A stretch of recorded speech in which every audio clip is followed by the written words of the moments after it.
அன்பான தேவனுடைய பிள்ளைகளே, இணையற்ற இயேசுவின் இன்ப நாமத்தினாலே உங்களை வாழ்த்துகிறேன். இன்றைய தினத்திலும் தேவனோடு சஞ்சரிப்பதற்கு ஏசாயா தீர்க்கதரிசியின் புஸ்தகம் 41வது அதிகாரம் 12வது வசனத்திலிருந்து கர்த்தருடைய வார்த்தையை பகிர்ந்து கொள்ள விரும்புகிறேன். உன்னோடே போராடினவர்களை நீ தேடியும் காணாதிருப்பாய். உன்னோடு போராடினவர்கள், இது கடந்த காலங்களின் அனுபவங்கள்.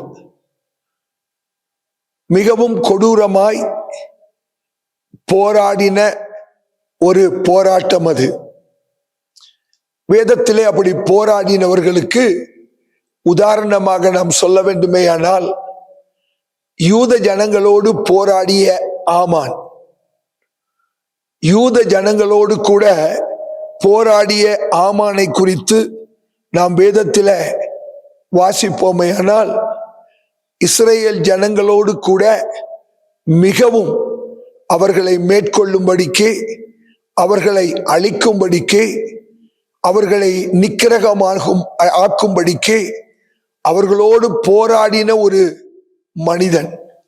ஆனால் ஆமானுடைய நிலைமையை குறித்து நாம் வேதத்தில வாசிப்போமே. ஆனால் அந்த ஆமான் யூத ஜனங்களோடு போராடினான். ஆனால் குறித்த காலத்திற்கு பின்பு அந்த யூத ஜனங்கள் ஆமானை தேடியும் கூட காண முடியாத நிலைமையிலே அவன் இந்த உலகத்தில் இல் பொருள் ஆகிவிட்டான். அன்பான தேவனுடைய பிள்ளைகளே, போராட்டம் நல்லதுதான். ஆனால் நம்முடைய வாழ்க்கையை தொலைக்கும்படியாக எவன் ஒருவன் போராடினாலும் வேதம் சொல்லுகிறது அவனுக்கு ஐயோ, அவனுக்கு ஐயோ. ஆகையினாலே போராட்டங்கள் என்பது நிரந்தரமானது அல்ல.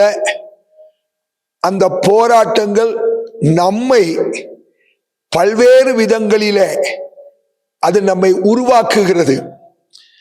நம்மை உருவாக்குவதற்காக தேவன் நம்முடைய வாழ்க்கையிலே அனுமதிக்கின்ற ஒன்று தான் போராட்டம்.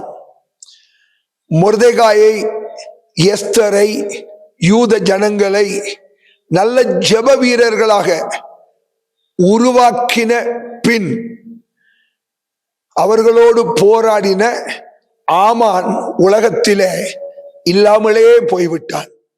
ஆகையினாலே தேவ பிள்ளைகளாகிய நாமும் ஒன்றை அறிந்து கொள்வோம், போராட்டம் நிரந்தரமானது அல்ல.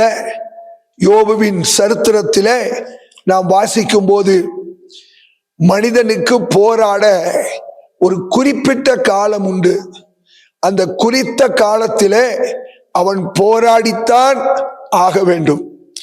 ஆகையினால் போராட்டத்தை குறித்து வெறுப்படையாமல், சலிப்படையாமல், போராட்டம் என்னை உருவாக்கக்கூடிய ஒரு ஆயுதம் என்பதை உணர்ந்து தேவன் எதிர்பார்க்கிற வண்ணமாய் நாம் உருவாக்கப்பட்டு விட்டால், அதற்கு பின்பு நாம் நம்மோடு போராடின சூழ்நிலைகள், மனிதர்கள் எதுவானாலும் நாம் தேடியும் காண மாட்டோம். ஆகையினால் போராட்டத்தை குறித்து அச்சப்பட வேண்டாம். உங்களோடு போராடினவர்களை இனி நீங்கள் தேடியும் காண மாட்டீர்கள். கர்த்தர் உங்களை ஆசீர்வதிப்பாராக. கிருபையுள்ள ஆண்டவரே, எங்கள் பரலோகத்தின் பிதாவே, எங்கள் பரிசுத்த தகப்பனே, உம்முடைய பிள்ளைகளுடைய ஜீவியத்திலே எனக்கு இத்தனை போராட்டங்கள், எப்பொழுதும் போராட்டங்கள், என்றைக்கு இந்த போராட்டம் என் வாழ்க்கையை விட்டு தீருமோ என்று அங்கலாய்த்து போயிருக்கிற உங்க பிள்ளைகள் தன்னை உருவாக்குவதற்கே கர்த்தர் இந்த போராட்டங்களை அனுமதித்திருக்கிறார் என்பதை உணர்ந்து,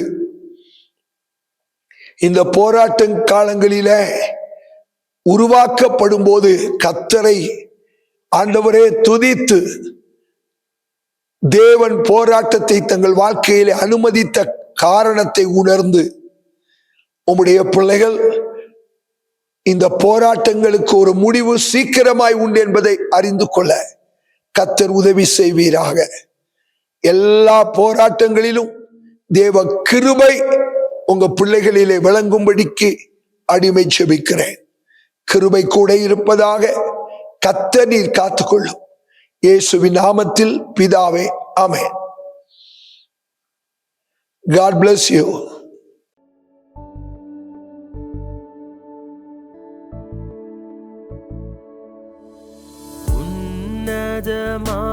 உன்னதமானவரே, என் உறைவிடம் நீர்தானே. உன்னதமானவரே,